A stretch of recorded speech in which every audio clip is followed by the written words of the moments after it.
بسم اللہ الرحمن الرحیم الحمد للہ رب العالمین والصلاة والسلام علی اشرف المرسلین نبینا و سیدنا محمد وعلی آلہ و اصحابہ اجمعین۔ ناظرین السلام علیکم۔ پروگرام موضوعات قرآن جاری ہے اور ہماری آج کی گفتگو کا موضوع ہے عدل و انصاف۔ عدل و انصاف ہمارے دین کا سرمایہ ہے اور قرآن مجید میں یہ ایک اہم موضوع ہے۔ قرآن مجید میں بہت سے مقامات پر اللہ تعالیٰ نے عدل و انصاف کا حکم دیا ہے، ذکر کیا ہے۔ سورہ نحل میں اللہ تعالیٰ فرماتے ہیں ان اللہ یأمر بالعدل والاحسان، کہ اللہ تعالیٰ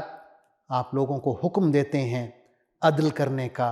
اور احسان کرنے کا۔ قرآن مجید میں اللہ تعالیٰ نے عدل و انصاف کے اصول بیان فرمائے ہیں اور رسول اللہ صلی اللہ علیہ وسلم نے ان اصول پر عمل کر کے دکھایا ہے۔ عدل کا الٹ ہے ظلم۔ اللہ تعالیٰ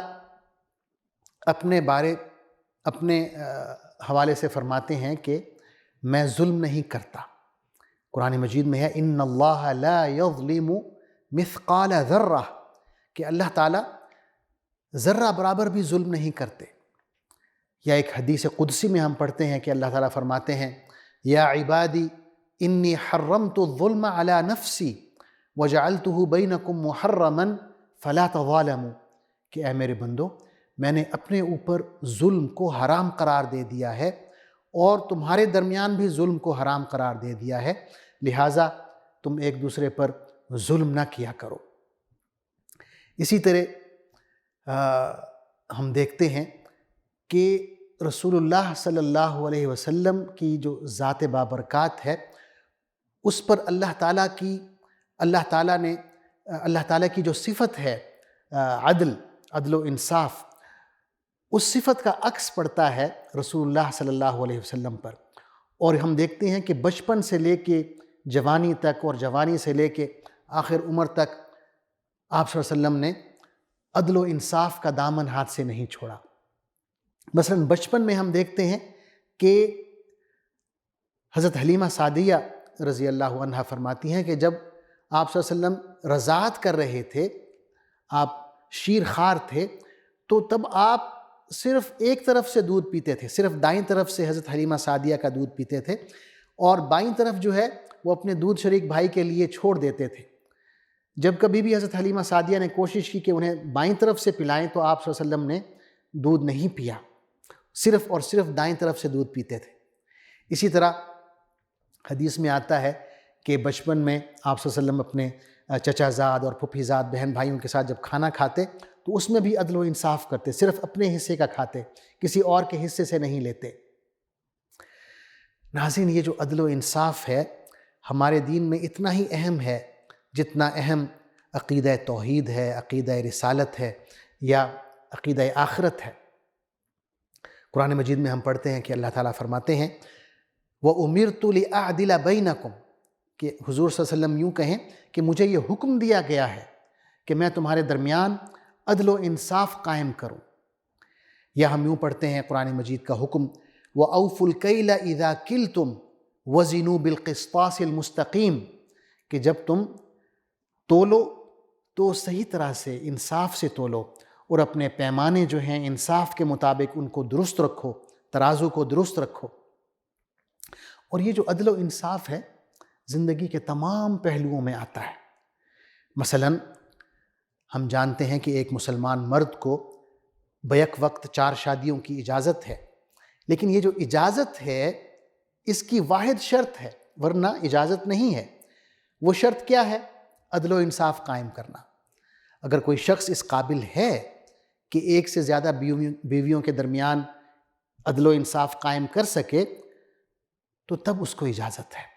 قرآن مجید میں ہے فَإِنْ خِفْتُمْ أَلَّا تَعْدِلُوا فَوَاحِدَةً، کہ اگر تم ڈرتے ہو کہ عدل قائم نہیں کر سکو گے تو بس پھر ایک ہی کافی ہے، پھر آپ کو اختیار نہیں ہے کہ آپ تعدد ازدواج کریں۔ اسی طرح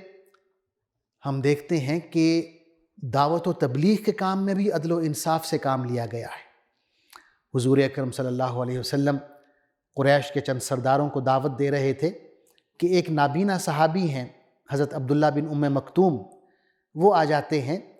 تو آپ صلی اللہ علیہ وسلم کو قدر ناگوار گزرتا ہے کہ اگر اس وقت وہ نہ آتے اور میں قریش کے لوگوں کو دین کی دعوت دے رہا ہوں، اگر ان میں سے کوئی مسلمان ہو جائے تو اسلام کو بہت زیادہ سپورٹ حاصل ہوگی۔ لیکن آپ صلی اللہ علیہ وسلم کے اس عمل کو اللہ تعالیٰ نے ناپسند فرمایا، پوری صورت نازل ہو گئی، عبس وتولی ان جاءہ الاعمی، کہ آپ نے تیوری چڑھائی اور رخ انور کو پھیرا صرف اس لیے کہ ایک نابینا صحابی آپ کے پاس آ گئے ہیں۔ تو اس میں اللہ تعالیٰ نے پھر حضور اکرم صلی اللہ علیہ وسلم کی تربیت فرمائی ہے کہ جو شخص ایمان کے ساتھ اور ایمان کی دولت حاصل کرنے کے لیے آپ کے پاس آتا ہے تو آپ پہلے ان کی طرف متوجہ ہوں، انہیں آپ زیادہ اہمیت دیں۔ ہم دیکھتے ہیں کہ حضور اکرم صلی اللہ علیہ وسلم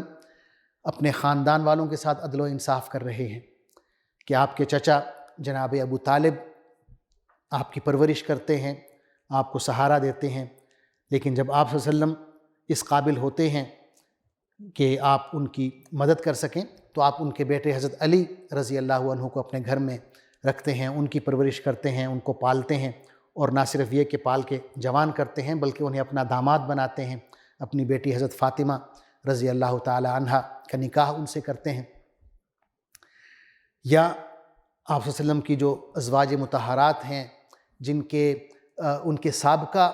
شوہروں سے اولاد تھی، ان اولاد کا آپ خیال کرتے ہیں، انہیں اپنے گھر میں رکھتے ہیں، ان کی تربیت فرماتے ہیں۔ حضرت ام سلمہ رضی اللہ عنہا کے سابقہ جو شوہر تھے حضرت ابو سلمہ، ان کے بیٹے تھے عمر بن ابو سلمہ، وہ آپ صلی اللہ علیہ وسلم کے گھر میں رہے، آپ نے انہیں اپنے بچوں کی طرح پالا۔ اسی طرح حضرت خدیجہ رضی اللہ عنہا کے جو سابقہ شوہر تھے ابو حالہ، ان کے 2 بچے تھے ہند اور حالہ، یہ بھی آپ صلی اللہ علیہ وسلم کے گھر میں تھے، آپ نے ان کی پرورش اپنے بچوں کی طرح کی، اور ایک عدل و انصاف کے ساتھ، یعنی ان میں اور اپنے بچوں میں آپ صلی اللہ علیہ وسلم نے کبھی فرق نہیں فرمایا۔ مالی معاملات میں ہم دیکھتے ہیں کہ آپ صلی اللہ علیہ وسلم عدل و انصاف کرتے تھے۔ ایک واقعہ آتا ہے حدیث میں کہ حضور اکرم صلی اللہ علیہ وسلم حضرت عائشہ رضی اللہ عنہا کے گھر میں تھے اور آپ کے پاس کچھ مہمان آئے ہوئے تھے، تو آپ صلی اللہ علیہ وسلم کی دوسری زوجہ محترمہ حضرت ام سلمہ رضی اللہ عنہا، انہوں نے سوچا کہ وہ کچھ کھانا پکا کے بھیج دیں تاکہ مہمان آئے ہوئے ہیں حضرت عائشہ کے گھر تو ان کی مدد ہو جائے گی۔ تو جب خادم وہ کھانا لے کے آیا تو حضرت عائشہ رضی اللہ عنہا نے دیکھا تو آپ کو غصہ آ گیا، تو آپ نے اس برتن پہ ہاتھ مارا، وہ گر گیا، کھانا گر گیا اور برتن ٹوٹ گیا۔ تو آپ صلی اللہ علیہ وسلم حضرت عائشہ کے گھر اندر تشریف لے گئے، نیا برتن لائے، اس میں کھانا اکٹھا کیا اور صحابہ کرام کے سامنے رکھا اور فرمایا کہ آپ لوگ کھائیں، اور نیا برتن جو ہے وہ حضرت ام سلمہ کو واپس کیا۔ یعنی ایک عدل و انصاف کا دامن آپ نے تھامے رکھا، یہ نہیں کہ آپ ناراض ہوئے بلکہ آپ نے صحابہ سے فرمایا کہ آپ کھائیں، آپ کی جو والدہ ہیں ام المؤمنین حضرت عائشہ، انہیں غصہ آ گیا ہے۔ اسی طرح ہم دیکھتے ہیں کہ غزوہ بدر میں آپ صلی اللہ علیہ وسلم نے عدل و انصاف قائم کیا۔ حدیث میں آتا ہے کہ آپ صلی اللہ علیہ وسلم غزوہ کے شروع سے پہلے، غزوہ شروع ہونے سے پہلے آپ صلی اللہ علیہ وسلم نے صحابہ کرام کی صفیں درست فرمائیں۔ آپ کے ہاتھ میں ایک چھڑی تھی اور آپ اس سے اشارہ کر کے صفیں درست کر رہے تھے۔ ایک صحابی ہیں، ان کا نام حضرت سواد بن غزیہ آتا ہے، انصاری صحابی ہیں، تو وہ لائن سے تھوڑا سا آگے بڑھے ہوئے تھے، تو آپ نے چھڑی سے انہیں پیچھے کیا، تو انہوں نے کہا کہ یا رسول اللہ مجھے چھڑی زور سے لگی ہے اور مجھے تکلیف پہنچی ہے۔ تو آپ صلی اللہ علیہ وسلم فرمائے کہ تم اپنا بدلہ لے لو۔ اب ان صحابی کی حالت یہ تھی کہ ان کے پاس پورے کپڑے بھی نہیں تھے، قمیص نہیں پہنی ہوئی تھی، صرف نچلا جو دھڑ ہے وہ ڈھانپا ہوا تھا، ایک چادر باندھی ہوئی تھی۔ تو انہوں نے کہا کہ یا رسول اللہ میں نے تو کرتا بھی نہیں پہنا ہوا، آپ نے قمیص پہنی ہوئی ہے، تو میں کیسے بدلہ لے سکتا ہوں، میرا تو جسم ننگا تھا جب آپ نے چھڑی ماری۔ تو آپ صلی اللہ علیہ وسلم نے اپنا کرتا اتار دیا اور فرمایا کہ آؤ اپنا بدلہ لے لو، میں نہیں چاہتا کہ اللہ کے سامنے میں اس حالت میں پیش ہوں کہ میرے اوپر کسی کا حق ہو۔ تو حضرت سواد بن غزیہ جو ہیں وہ جاتے ہیں اور آپ صلی اللہ علیہ وسلم کو گلے سے لگا کے آپ کا جسم مبارک چوم لیتے ہیں۔ حضور صلی اللہ علیہ وسلم فرماتے ہیں کہ تم نے ایسا کیوں کیا؟ تو وہ کہتے ہیں کہ یا رسول اللہ، آپ دیکھ رہے ہیں کہ جنگ شروع ہونے والی ہے اور مجھے معلوم نہیں ہے کہ میں اس میں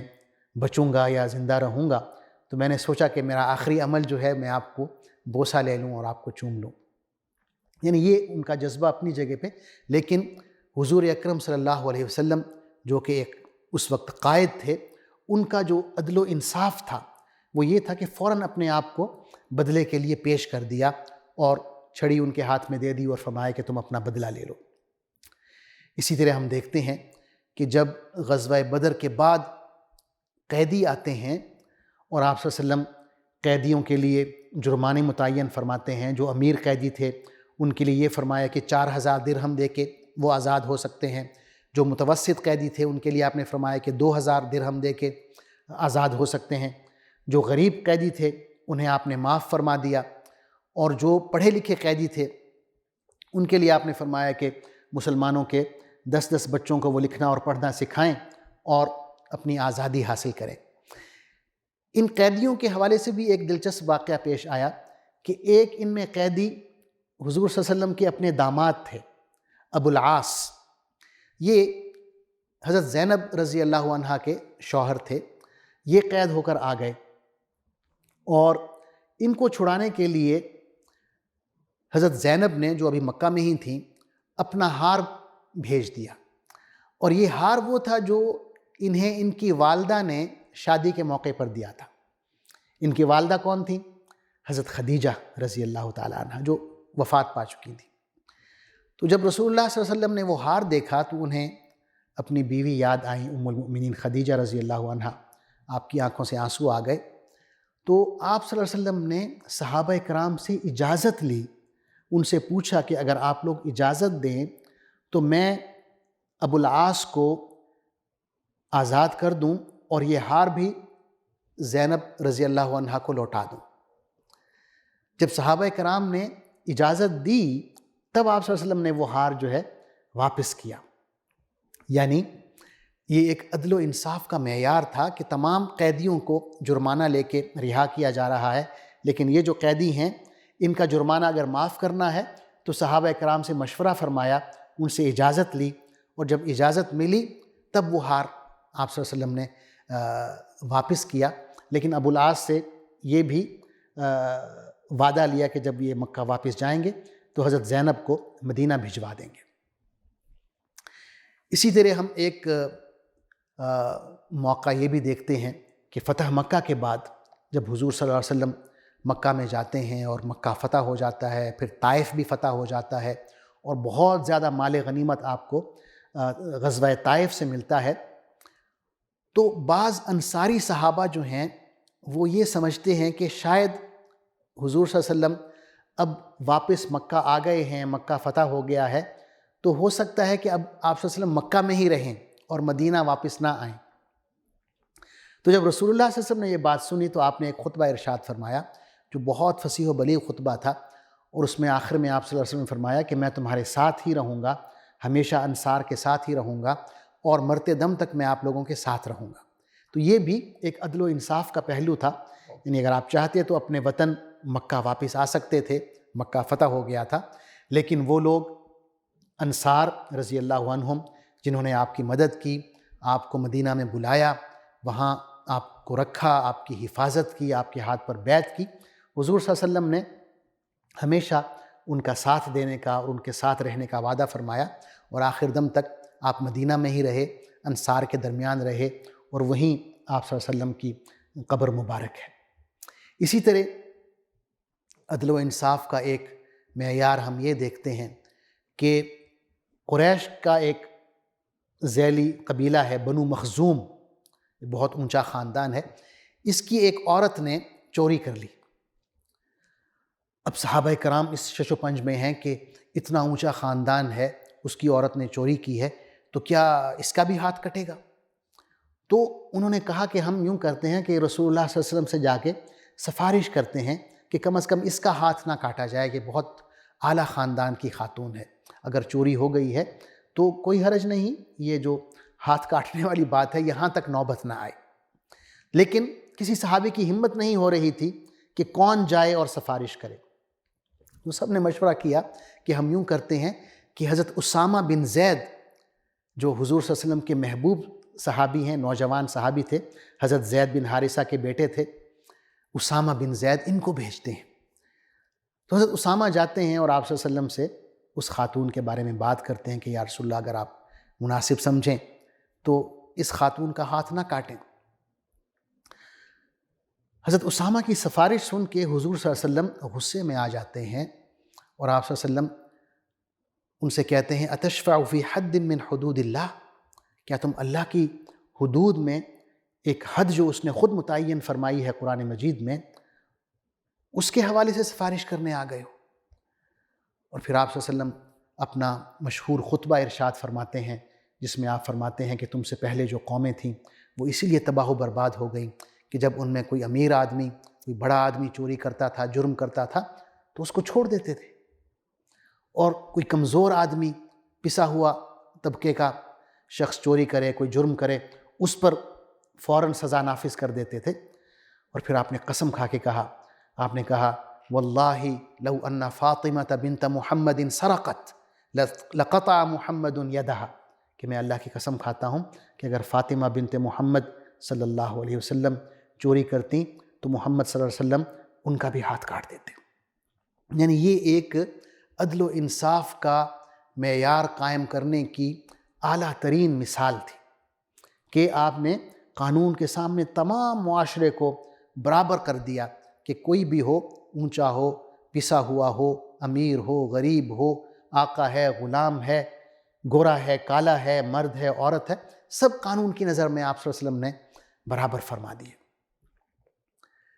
اسی طرح ایک معیار یہ بھی تھا کہ اولاد کے درمیان عدل کیا جائے۔ ایک دلچسپ واقعہ ہوا، ایک صحابی ہیں حضرت نعمان بن بشیر رضی اللہ عنہ۔ نعمان بن بشیر کے جو والد تھے حضرت بشیر، ان کی 2 بیویاں تھیں، اور یہ جو تھے نعمان، یہ دوسری بیوی سے تھے۔ اور ہوا یوں کہ حضرت بشیر نے اپنے بیٹے حضرت نعمان کو ایک تحفہ دیا۔ تحفہ غالباً زمین کا ٹکڑا تھا، اور حضرت بشیر کی جو والدہ تھیں، جو دوسری بیوی تھیں، انہوں نے کہا کہ میں چاہتی ہوں کہ آپ رسول اللہ صلی اللہ علیہ وسلم کے پاس جائیں اور آپ کو اس تحفے پر گواہ بنائیں۔ غالباً ان کے دل میں یہ ہوگا کہ بعد میں کہیں جو دوسرے بچے ہیں جو پہلی بیوی سے ہیں وہ اعتراض نہ کریں، کیونکہ آپ صلی اللہ علیہ وسلم بطور گواہ کے موجود ہوں گے اس تحفے پر۔ تو حضرت بشیر جو ہیں اپنے بیٹے حضرت نعمان کو لے کے حضور صلی اللہ علیہ وسلم کی خدمت میں پہنچتے ہیں اور کہتے ہیں کہ یا رسول اللہ، یہ میرا بیٹا ہے نعمان اور میں نے اس کو یہ تحفہ دیا ہے اور میں چاہتا ہوں کہ آپ اس پر گواہ بن جائیں۔ آپ سے پوچھتے ہیں کہ آپ کے اور بھی بچے ہیں؟ تو وہ بتاتے ہیں کہ ہاں فلاں ہے، فلاں ہے، فلاں ہے۔ تو حضور صلی اللہ علیہ وسلم پوچھتے ہیں کہ کیا آپ نے تمام بچوں کو ایسے ہی تحفے دیے ہیں، زمین کے ٹکڑے دیے ہیں؟ وہ کہتے ہیں نہیں، ایسا تو نہیں ہوا۔ تو حضور صلی اللہ علیہ وسلم ایک جملہ ارشاد فرماتے ہیں، آپ فرماتے ہیں فَلَا تُشْهِدْنِي عَلَى جَوْرٍ، کہ اس جور پہ، اس ظلم پہ تم مجھے گواہ نہ بناؤ۔ اور پھر آپ صلی اللہ علیہ وسلم حضرت نعمان بن بشیر کو بھی یہ حکم دیتے ہیں کہ یہ تحفہ جو ہے اپنے والد کو واپس کر دو۔ تو یہ بچوں کے درمیان بھی، بیٹے ہوں یا بیٹیاں ہوں، اگر آپ تحفہ دے رہے ہیں تو تمام بچوں میں آپ نے ایک جیسا تحفہ برابری کی سطح پر آپ نے دینا ہے۔ یہ حضور صلی اللہ علیہ وسلم کا وضع کردہ معیار ہے۔ آخر میں ناظرین، ایک ایسا معیار آپ صلی اللہ علیہ وسلم نے وضع کیا کہ انسانی تاریخ اس جیسا معیار پیش کرنے سے قاصر ہے۔ وہ یہ ہے کہ آپ صلی اللہ علیہ وسلم نے کافروں سے بھی عدل و انصاف کیا ہے۔ ہوا یوں کہ جب صلح حدیبیہ ہوئی تو اس میں ایک شک یہ تھی کہ اگر مکہ سے کوئی شخص مسلمان ہو کے مدینہ آ جاتا ہے تو مدینہ والے اس کو واپس کر دیں گے، کافروں کو واپس کر دیں گے۔ لیکن اس کا الٹ نہیں ہوگا، اگر مدینہ سے کوئی شخص، کوئی مسلمان اپنا دین چھوڑ کے کافر ہو جاتا ہے اور مکہ چلا جاتا ہے تو مکہ والے اس کو واپس نہیں کریں گے۔ معاہدہ ہو گیا۔ اب ہوا یوں کہ مکہ سے کچھ خواتین مسلمان ہو کے حضور صلی اللہ علیہ وسلم کے پاس آ گئیں، اب معاہدہ تو مردوں کے حوالے سے ہوا تھا، لیکن اب یہ خواتین آ گئیں۔ تو سورہ ممتحنہ میں اللہ تعالیٰ نے اس کا حل بتایا کہ یہ جو خواتین آئی ہیں، آپ تسلی کر لیں کہ واقعی انہوں نے اسلام قبول کر لیا ہے، اور اگر آپ کو تسلی ہو جائے کہ یہ مسلمان ہو گئی ہیں تو آپ انہیں واپس نہ بھیجیں۔ یعنی وہ جو معاہدہ ہوا تھا اس پر صرف مردوں کے حوالے سے تو وہ ٹھیک ہے، عورتوں کے حوالے سے وہ ٹھیک نہیں ہے۔ آپ ان عورتوں کو، ان مسلمان مومن خواتین کو مشرک مردوں کے پاس جو ان کے خامن تھے ان کے پاس نہ بھیجیں۔ اور پھر اللہ نے یہ حکم دیا، آخر میں آیت ہے وَآتُوهُمْ مَا أَنفَقُوا، کہ ان کے جو سابقہ شوہر تھے جو مشرک ہیں، نکاح کے وقت انہوں نے جو ان کو حق مہر دیا تھا، وہ حق مہر مسلمان بیت المال سے ان کو لوٹا دیں۔ جس نے جتنا بھی حق مہر دیا ہے مشرک خامن نے، اتنا ہی حق مہر مسلمان جو ہیں اہل مدینہ وہ مکہ والوں کو واپس کر دیں، تاکہ ان کے ساتھ کوئی مالی زیادتی نہ ہو۔ تو یہ ایک عدل و انصاف کا معیار تھا جو اللہ نے اور اللہ کے رسول صلی اللہ علیہ وسلم نے قائم کیا۔ تو ناظرین، جیسا کہ میں نے شروع میں عرض کیا کہ عدل و انصاف ہمارے دین کا سرمایہ ہے، ترہ امتیاز ہے، اور وہ ہماری مالی زندگی ہو، ہماری خاندانی زندگی ہو، ہمارے